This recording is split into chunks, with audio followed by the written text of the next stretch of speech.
This man's life has lost its zest. For him, the kick's gone out of living.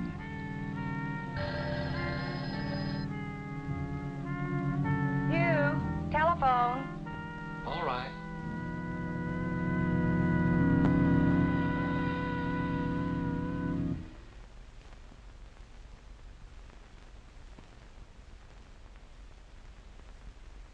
Hello. Hugh, boy. This is Ralph Collier. Listen, boys, this is big. Now, I wouldn't do a thing like this to anybody I liked, but a guy like you, well, who cares? So here's the deal. Hey, Dad, you know that place down by the creek? Hush, Kenny. That call, what does Ralph want? Oh, he has some kind of a harebrained scheme up his sleeve. He'll be by tonight. Oh, Hugh. Ralph always manages to get you all upset. Bored stiff, you mean? And that's another thing. I've made an appointment. 1:30. Dr. Bogart. Why, though, I'll never know. Because it just isn't natural the way you've been dragging around this way. After all, everybody should have something to be interested in.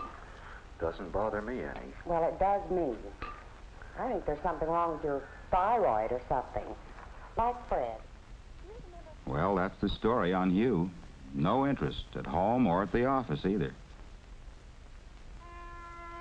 Even when his boss leans on him, he rolls with the punch. Why get in a sweat over a lot of busy work?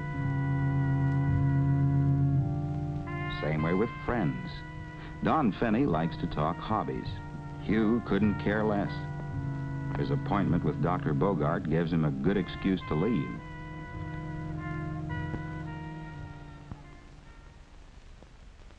Physically, Hugh's okay, the doctor reports. No thyroid deficiency to slow him down. But has he been shortchanging himself on sleep? Is he depressed about anything? Has trouble developed at work or at home? The answer's no. The verdict? Boredom. Dr. Bogart's advice is for Hugh to find some all-consuming interest in life. What kind of nonsense is that? You flat can't do it. Hugh's condition may be serious. He'd better check with Dr. Jeffers over in the medical center. Not a psychiatrist. Yes, a psychiatrist. Boredom's an emotional state. Out of hand, it calls for specialized treatment.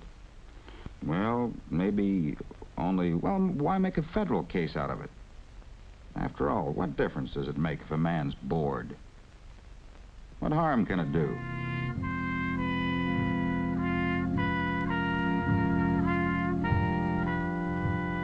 Ed Vance, Hugh's boss, could answer those questions. For instance, he'd like to put Hugh in charge of the new branch office. But a job like that calls for enthusiasm and drive. Ed's afraid that Hugh just wouldn't spark the team. The Country Club Executive Committee. Hugh's nominated, but Don Finney says no. That committee job's not the place for a wet blanket. At home, too, Hugh's boredom exacts a price. In terms of his relations with Loretta, for example. By nature, Loretta's an enthusiastic person. But no enthusiasm can hold up long under Hugh's boredom.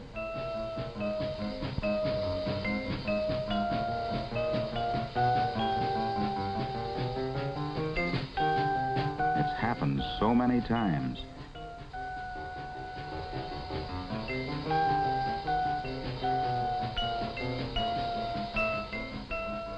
It all creates conflict in Loretta.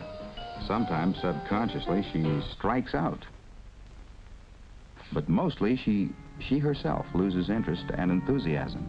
It's as if Hugh's boredom were contagious, as if Loretta had somehow contracted it, like a virus. And for Kenny, the situation's even worse.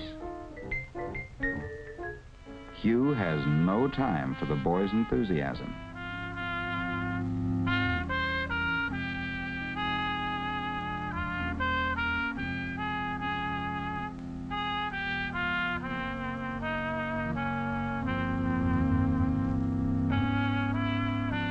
How long will Kenny be able to stay interested himself?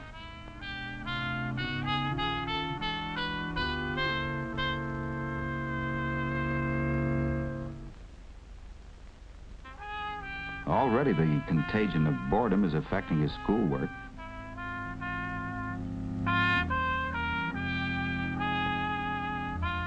Disciplinary problems are beginning to develop also, problems that tie in closely with Kenny's boredom. Presents don't help. Neither does punishment. Ken's grades keep going down. What to do about it? What not to do comes easier. It's like with Ann Galloway down the block. She's bored, so she drinks.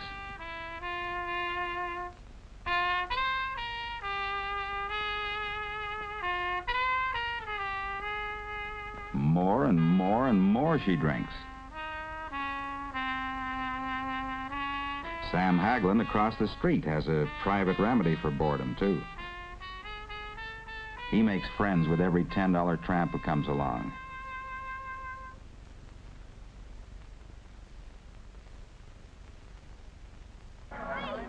Young Link Nagel down at the filling station gets his kicks racing the cops. Trouble is, that kind of business can get you into some pretty messy situations.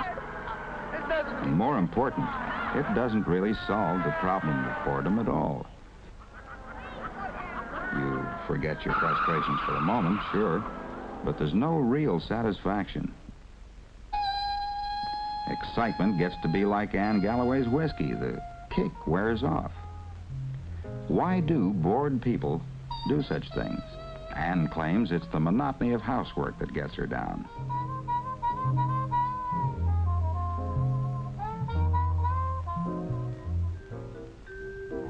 She dealt satisfactorily with monotony when she had a job, though, back before she was married.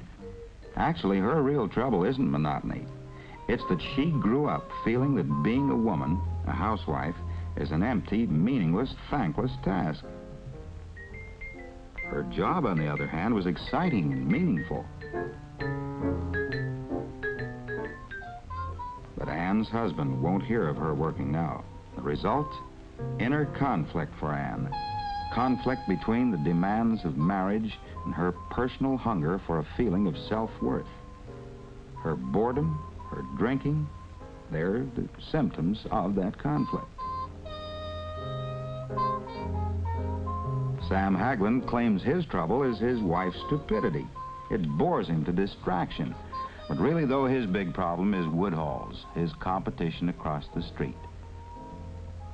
So again, the issue's conflict. Reality versus Sam's picture of himself as worthy of success. But it's a conflict that Sam can't bring himself to acknowledge. The end result, boredom.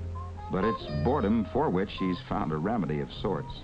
A boost for his ego in a pattern of behavior that dates clear back to his teens. Sam couldn't compete then either. But there generally seemed to be some girl around to take the sting out of defeat.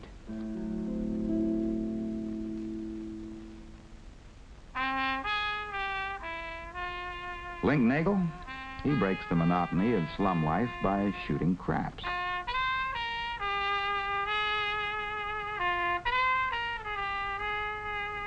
Though he doesn't know it, the roots of his boredom lie deep in hatred of authority. And yet self-preservation demands that he hold his rage under control. Hence, conflict, hence, boredom. Where does Hugh fit into this conflict-boredom sequence? How did he develop his present pattern? The answer to those questions goes back a lot of years. When Hugh was a baby, he acted spontaneously, did just what he felt like without restriction. And then his mother began to interfere with input and outgo, telling him when to go to sleep, when to wake up, enraging him, soothing him. He learned that sidewalks are hard, stoves are hot, and even little girls can bite. Cleanliness became a virtue, so did green beans. and obedience to orders. He learned that his mother could be shocked. And by the time he reached school age, he stammered just a little. Other kids laughed. He tried to pretend that he didn't care. He worked harder and harder in school so that he could show them that he was just as good as they were. Arithmetic seemed to come easiest for him. Later, algebra was a cinch. In geometry, he got straight A's. Not that helped much on the dance floor. Mostly, he still spent his spare time alone. Hugh's father was his best friend. He taught him all about tools, about machinery, about hunting, about people, especially that people with white shirts have money and people with blue shirts don't. Hugh's father hated the white shirts' prosperity. They'd created nothing, and yet workers still couldn't meet their bills. To Hugh's mother, the creation part didn't matter. To her, it was money that was important. Hugh could see her side when the time came to meet his father's funeral expenses. The loneliness was even worse.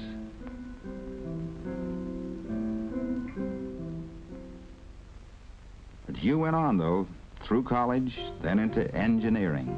It was a good life out in the field, working and building the way his dad had always said he should.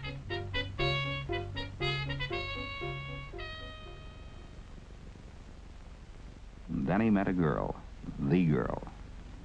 Only it turned out that Loretta didn't like the kind of life a construction tramp leads. When Hugh got the chance for an office job, he grabbed it. But then Loretta began to object to other things. She didn't like Hugh's friends. She didn't like his crudities, his fussing with mechanical gadgets. If Hugh put up a fight, well, there were always those headaches she had. Always seemed to come at bedtime. Not that Hugh struggled very hard. His mother had trained him too well for that. The higher Hugh rises in the firm, the more he rebels, subconsciously, against the white-shirted public relations frame of mind demanded of him.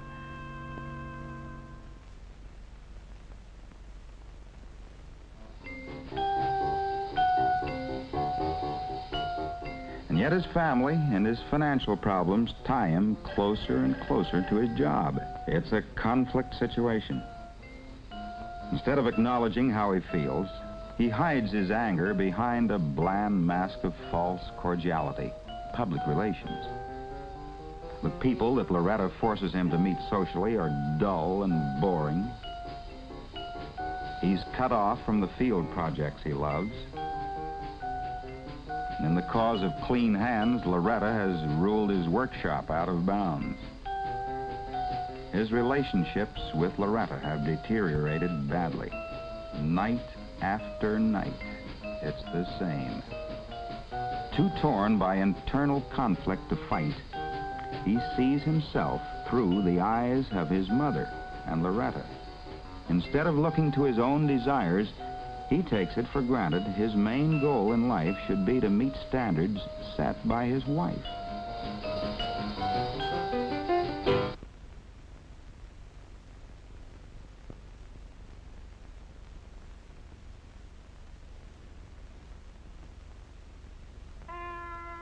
With mounting tension comes boredom, a symptom of that conflict between the life that Hugh leads and his basic emotional needs. In effect, boredom says, I want to do something, but I don't even dare admit it. So instead of bringing it out into the open, I'll let my attention wander. I'll develop what looks like fatigue, supreme disinterest in what I'm supposed to do. In Hugh's case, the situation has been getting worse for years. By now, it's dubious that he can deal with it effectively without outside help. What might he do about it? Well, he could find at least part of the answer right out in his own backyard, watching son Kenny.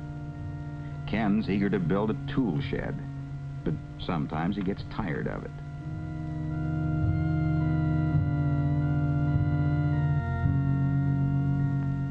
Football offers a change of pace. Swimming, too. Bike riding.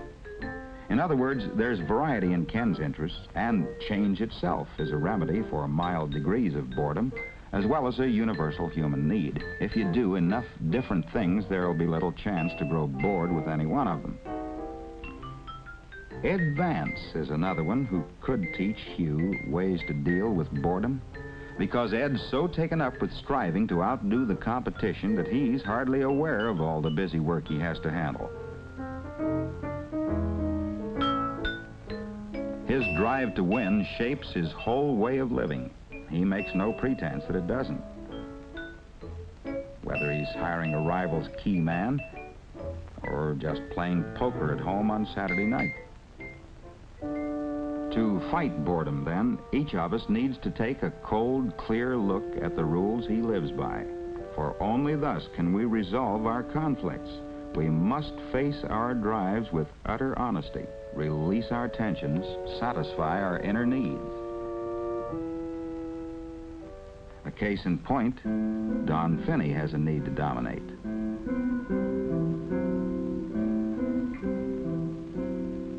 But people who needle you can't always be controlled. Don knows that, too. So he takes out his frustrations on wood. Something that he can shape at will, something that can't fight back. But a man's patterns are already formed. The best place to stop boredom is back in childhood, before it even starts.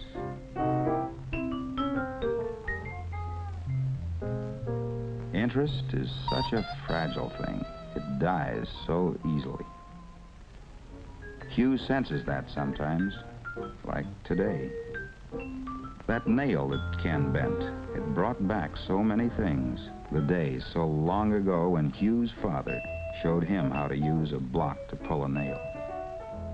We help ourselves by helping others, even more when we help our children. If Hugh realized that fact emotionally, his boredom could die right here in this backyard with Kenny. But the moment passed. Hugh's pattern of conflict and of boredom was too rigid, too strong for him to break.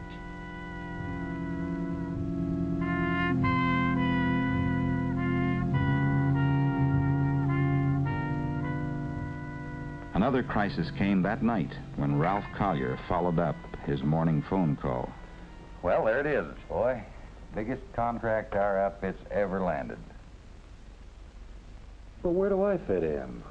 Are you kidding? A job like this requires a real field man. Well, I came to the best I know. Ralph? Do you mean you'd put me in charge of this whole job? What else? Boy. For 2 cents I'd do it, Ralph. This is a project, fella. We're Hugh, please. You're not a child anymore. You have a family to think about.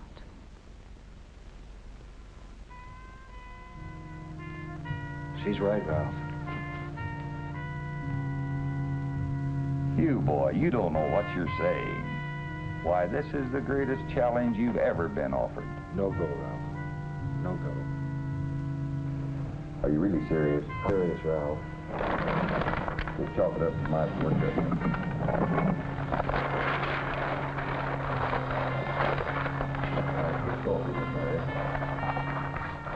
Don't bother you, I'll let myself out. Ralph, perhaps we could discuss this... Sorry I wasted your time.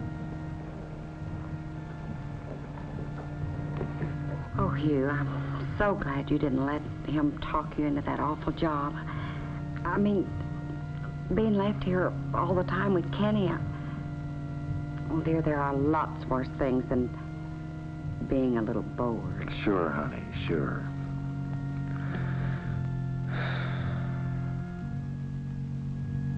The day is ended, a day to plunge Hugh even deeper into boredom. And yet there still is hope for him, for out of the day's events, a dim awareness is growing in him, a vague realization that perhaps the road he's on isn't quite the one he wants to travel. Though alone, he's no longer capable of decisive action. He still can win if he'll get proper help. All it demands of him is the first step. Can he bring himself to seek that help? Does he have the strength and the courage to break down the walls of fear that pen him in? Or is it too late? So late that he'll live out his years in futility and frustration.